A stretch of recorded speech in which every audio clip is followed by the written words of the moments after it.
जय श्री सद्गुरुदेवाय नमः। जय श्री गणपति देवाय नमः। ओम कृष्णाय वासुदेवाय हरे परमात्मने प्रणतः कलेशनाशाय गोविंदाय नमो नमः। श्रीमद्भागवत महापुराण दशम स्कंद 15वां अध्याय।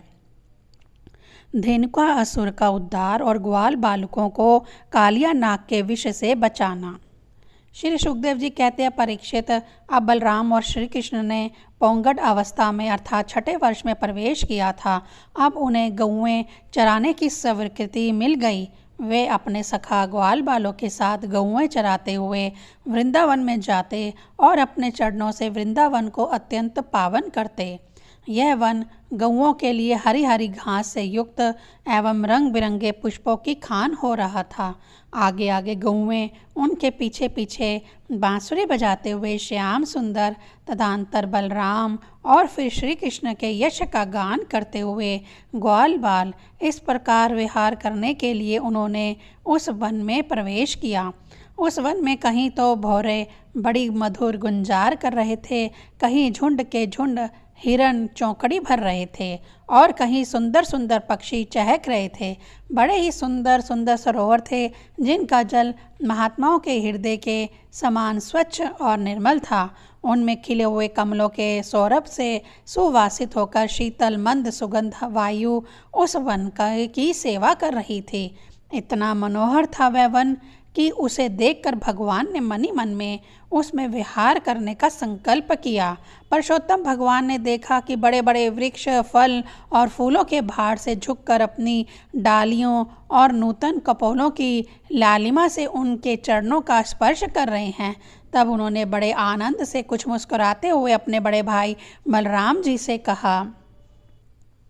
भगवान श्री कृष्ण ने कहा, देव शिरोमणि, यूं तो बड़े बड़े देवता आपके चरण कमलों की पूजा करते हैं, परंतु देखिए तो ये वृक्ष भी अपनी डालियों से सुंदर पुष्प और फलों की सामग्री लेकर आपके चरण कमलों में झुक कर रहे हैं, नमस्कार कर रहे हैं।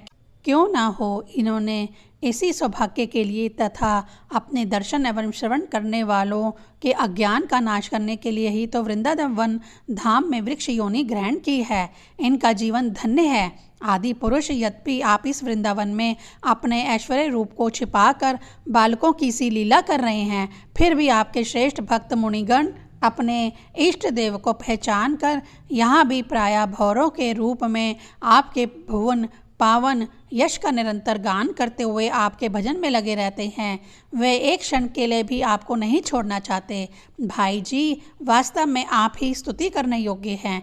देखिए, आपको अपने घर आया देखकर ये मोर आपके दर्शनों से आनंदित होकर नाच रहे हैं। हिरनियाँ मृग नयनी गोपियों के समान अपनी प्रेम भरी तिरछी चितवन से आपके प्रति प्रेम प्रकट कर रही है, आपको प्रसन्न कर रही है। ये कोयलें अपनी मधुर कुहू कुहू ध्वनि से आपका कितना सुंदर स्वागत कर रही हैं। ये वनवासी होने पर भी धन्य हैं, क्योंकि सत्पुरुषों का स्वभाव ही ऐसा होता है कि वे घर आए अतिथि को अपने प्रिय से प्रिय वस्तु भेंट कर देते हैं। आज यहाँ की भूमि अपनी हरी हरी घास के साथ आपके चरणों का स्पर्श प्राप्त करके धन्य हो रही है। यहाँ के वृक्ष, लताएं और झाड़ियाँ आपकी उंगलियों का स्पर्श पाकर अपना अहोभाग्य मान रही हैं। आपकी दया भरी चितवन से नदी, पर्वत, पशु, पक्षी सब कृतार्थ हो रहे हैं और ब्रज की गोपियाँ आपके वक्षस्थल का स्पर्श प्राप्त करके, जिसके लिए स्वयं लक्ष्मी भी ललायत रहती है, धन्य धन्य हो रही हैं। श्री सुखदेव जी कहते हैं, परीक्षित, इस प्रकार परम सुंदर वृंदावन को देखकर भगवान श्री कृष्ण बहुत ही आनंदित हुए।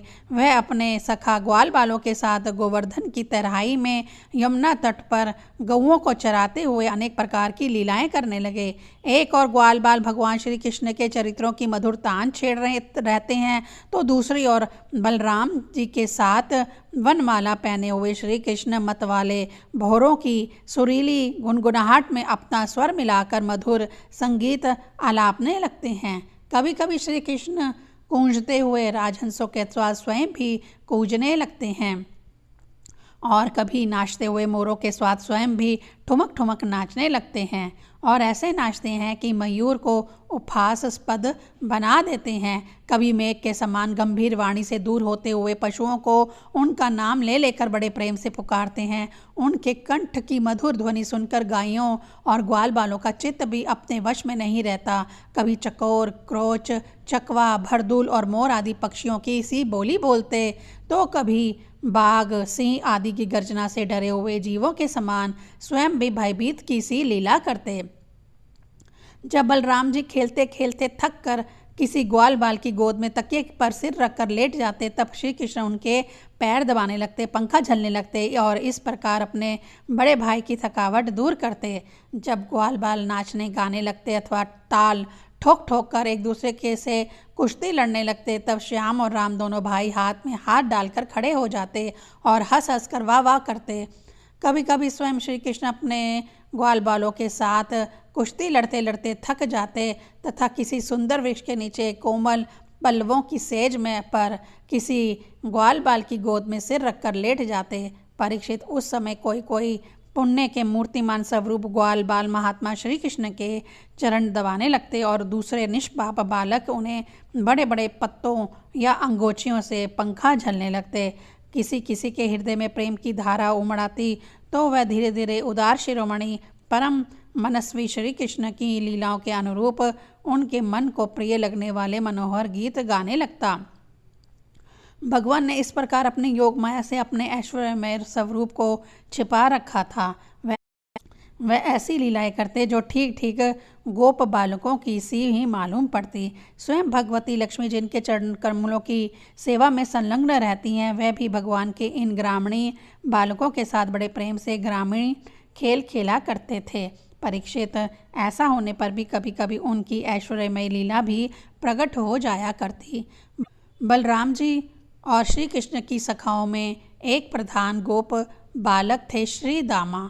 एक दिन उन्होंने तथा सुबल और स्रोतक कृष्ण यानी छोटे कृष्ण आदि ग्वाल वालों ने श्याम और राम से बड़े प्रेम के साथ कहा, हम लोगों को सर्वदा सुख दे पहुँचाने वाले बलराम जी, आपके बाहुबल की तो कोई था तो है ही नहीं। हमारे मनमोहन श्री कृष्ण दुष्टों को नष्ट कर डालना तो तुम्हारा स्वभाव ही है। यहाँ से थोड़ी दूर पर ही एक बड़ा भारी वन है, बस उसमें पात पात के ताड़ के वृक्ष भरे पड़े हैं। वहाँ बहुत से ताड़ के फल पक पक कर गिरते रहते हैं, बहुत से पहले से ही गिरे हुए भी हैं, परंतु वहाँ धेनुक नाम का एक दुष्ट दैत्य रहता है। उसने उन फलों पर रोक लगा रखी है। बलराम जी और भैया श्री कृष्ण जी, वह दैत्य गधे के रूप में रहता है। वह स्वयं बड़ा बलवान है ही, उसके साथ और भी बहुत से उसी के समान बलवान दैत्य उसी रूप में रहते हैं। मेरे शत्रुघाती भैया, उस दैत्य ने अब तक ना जाने कितने मनुष्य खा डाले हैं। यही कारण है कि उसके डर के मारे मनुष्य उसका सेवन नहीं करते और पशु पक्षी भी उस जंगल में नहीं जाते। उसके फल हैं तो बड़े सुगंधित, परंतु हमने कभी नहीं खाए। देखो ना, चारों ओर उन्हीं की मंद मंद सुगंध फैल रही है। तनिक सा ध्यान देने से उसका रस मिलने लगता है। श्री कृष्ण, उनकी सुगंध से हमारा मन मोहित हो गया है और उन्हें पाने के लिए मचल रहा है। तुम हमें वह फल अवश्य खिलाओ। दाऊ भाई दादा, हमें उन फलों की बड़ी उत्कंठ अभिलाषा है। आपको रुचे तो वहाँ अवश्य चलिए। अपने सखा ग्वाल वालों की यह बात सुनकर भगवान श्री कृष्ण और बलराम जी दोनों हंसे और फिर उन्हें प्रसन्न करने के लिए उनके साथ ताल वन के लिए चल पड़े। उस वन में पहुंचकर बलराम जी ने अपनी बाहों से उन ताड़ के पेड़ों को पकड़ लिया और मतवाले हाथी के बच्चों के समान उन्हें बड़े जोर से हिला हिलाकर बहुत से फल नीचे गिरा दिए।